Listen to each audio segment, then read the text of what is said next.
স্ত্রীর কোথায় হাত রেখে স্বামী ঘুমালে সারা রাত নফল নামাজের সওয়াব পাওয়া যাবে? প্রিয় ভাই বোনেরা, এই বিষয়টি আমরা বোঝার চেষ্টা করব। মনে রাখবেন, স্বামী স্ত্রীর যে বন্ডিং, তাদের যে সম্পর্ক, এটা আল্লাহ রাব্বুল আলামিনের স্বর্গীয় একটি সম্পর্ক। এই সম্পর্কের ভিতরে যাদের ফাটল ধরে যায়, যাদের ফ্রাকশন সৃষ্টি হয়ে যায়, তারা দুনিয়া আখেরাত কোনো জায়গায় শান্তি পায় না। মানে দুনিয়ার কোনো কার্যক্রমের ভিতরে সে কখনো স্বস্তি পায় না, কখনো শান্তি পায় না। তাদের এই বন্ডিংটা যদি সুন্দর থাকে, তারা প্রতিটি মুহূর্ত তারা কাটাবে। আল্লাহ রাব্বুল আলামিন ঘোষণা দিয়েছে, তাদের প্রতিটি মুহূর্তে মুহূর্তে আল্লাহ তাআলা সওয়াব দান করে দিবে। রাসূল জানিয়ে দিয়েছে, স্বামী স্ত্রী যদি বিশেষ মুহূর্ত কাটায়, প্রাইভেট সময় তারা পার করবে। আল্লাহ রাব্বুল আলামিন জানিয়ে দিয়েছে, হালাল স্বামী স্ত্রী একসঙ্গে সময় পার করবে, আল্লাহ তাআলা তাদের প্রত্যেকটি সেকেন্ডে সেকেন্ডে নেকি দান করে দেয়। স্বামী স্ত্রী যদি হাসে, রব্বুল আলামিন বলে আমি তাতে খুশি হয়ে যাই, তাদের প্রত্যেকটি হাসির মধ্যে আমি নেকি দান করে দেই। হাজবেন্ড যদি ওয়াইফের জন্য টাকা খরচ করে, আল্লাহ বলেছে আমার রাস্তায় সাদকা করার সওয়াব আমি রব্বুল আলামিন দান করে দেই। আল্লাহ তাআলা চায় যে তাদের সুন্দর বন্ডিংটা সুন্দর থাকুক, তাদের সম্পর্ক ভালো থাকুক। আল্লাহ তাআলা চায় না যে তারা কোনো অবস্থায় তাদের ডিসকানেক্ট হয়ে যাক, তাদের সম্পর্কটা নষ্ট হয়ে যাক, এটা আল্লাহ তাআলা চায় না। প্রিয় ভাই ও বোনেরা, সবার ক্ষেত্রে স্বামী স্ত্রী রাসূলের সুন্নাহ মেনটেন করে যদি ঘুমায়, স্বামী স্ত্রীকে কোথায় কি অবস্থায় ঘুমাবে, স্ত্রীর কোথায় হাত রেখে স্বামী ঘুমালে স্বামীর সারা রাত নফল নামাজের সওয়াব হয়ে যাবে। বিষয়টি বোঝার চেষ্টা করবেন। বেসিকলি কোরআন ও সুন্নাহর ভিতরে এই বিষয় এইভাবে ইঙ্গিত করা হয় নাই সরাসরি যে এই জায়গায় হাত রাখবে।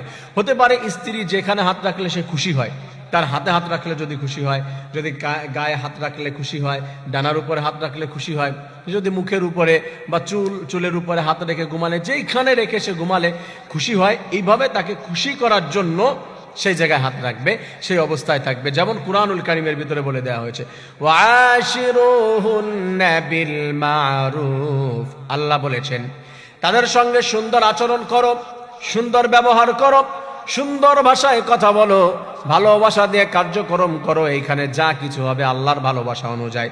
এভাবে যদি তুমি করতে পারো, আমার বান্দা বান্দি শুনো, তোমরা যা কিছু করবে রাসূলের সুন্নাহ অনুযায়ী, রাসূলের আদর্শ অনুযায়ী ওযু অবস্থায় 2 রাকাত নামাজ আদায় করে তোমরা যদি পবিত্র বিছানার উপরে দোয়া দুরূদ পড়তে পড়তে, রাসূলের শানে দুরূদ পড়তে পড়তে, জিকির করতে করতে ঘুমিয়ে যাও, দুজন দুজনকে ভুলে গিয়ে ভালোবাসা প্রদর্শন করে যদি এক জায়গায় এক কম্বলের নিচে ঘুমিয়ে যাও, রব্বুল আলামিন বলে শুধু স্ত্রীর বা শুধু স্বামীর নয়, দুজনেই সারা রাত ইবাদত করলে যেই সওয়াব, রব্বুল আলামিন তাদের আমলনামায় সেই সওয়াব দান করে দেয়।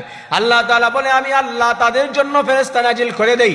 আল্লাহ তাআলা আরো বলেন যে ফেরেশতারা তাদের জন্য দোয়া করে। আল্লাহ আরো বলেন তাদের জন্যই ফেরেশতারা দোয়া করতে থাকে, মাগফিরাত কামনা করতে থাকে। আল্লাহ আরো বলেন তাদের আমলনামায় ফেরেশতারা নেকি লিখতে থাকে। সুবহানাল্লাহ।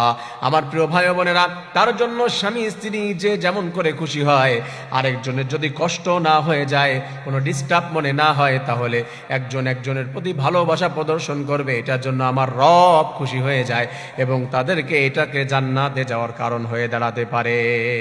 এজন্য স্বামী স্ত্রী দুজন দুজনকে ভালোবাসবে, দুজন দুজনকে বুঝবে। এটা রব্বুল আলামিনের ওয়াদা, রব্বুল আলামিনের অর্ডার। আমার প্রিয় ভাই বোনেরা, আল্লাহ তাআলা প্রত্যেকটি বন্ধনকে, প্রত্যেকটি বন্ডিংকে জান্নাতি পরিবার, প্রত্যেকটি বন্ডিংকে জান্নাতি বন্ডিং আল্লাহ রব্বুল আলামিন কবুল করে নিন, আমিন।